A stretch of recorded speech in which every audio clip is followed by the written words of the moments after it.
এখন আমরা ভূতের বাড়িতে ঢুকবো। এখন টিকিট কাটতেছি। এখানেও টিকিট 100 টাকা। একজন যায় নাই, আর আমরা 6 জন গিয়েছিলাম। ভিতরে অনেক ভয়ঙ্কর ভয়ঙ্কর ভূত, বাচ্চারা ভয় পায়। দেখানো হবে, শুরু থেকে ভূত দেখানো হবে। এই যে ছেলেটা ভয় পাইছে, আওয়াজটা দিই নেই, ভয় পাইব সেজন্য, আর কপিরাইট খাইতে পারে সেজন্য আওয়াজটা দিই নেই। এখানে একটা ভয়ঙ্কর আওয়াজ, প্রতিটা ভূতের সামনে একটা ভয়ঙ্কর আওয়াজ। আমি বড়, আমার কাছেও ভয় লাগলো। ছোটরা তো ভয় পাবে, স্বাভাবিক। আমরা অনেকজন মিলে ঢুকছি, সেই জন্য এত ভয় লাগে নেই।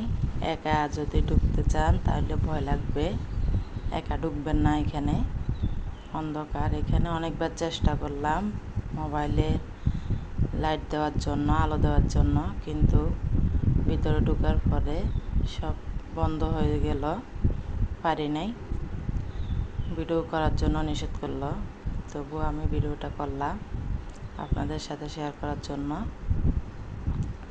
অনেকগুলা ভূত আছে, এগুলা ব্যাটারির মাধ্যমে লাড়াচাড়া করে। পুতুল হবে, ভূত কোত্থেকে আসবো? তারা এটা সাজাইছে পুতুল দিয়ে, কারেন্টের মাধ্যমে মজা নেওয়ার জন্য।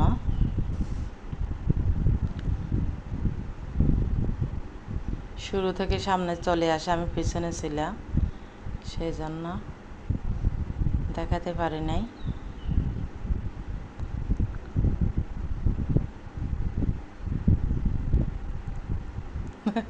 অন্ধকারে ভয় লাগে।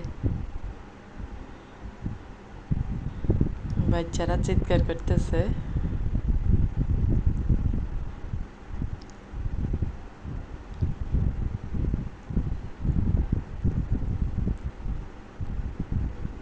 ক্যান্টনমেন্ট, এটা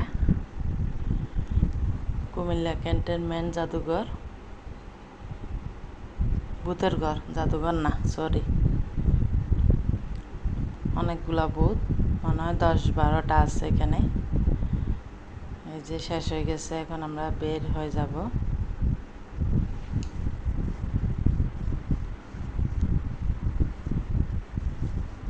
ভাবিরা নাকি আরও গতবার আসছিল, কিন্তু একা যে ভয় ভিতরে ঢুকে নাই।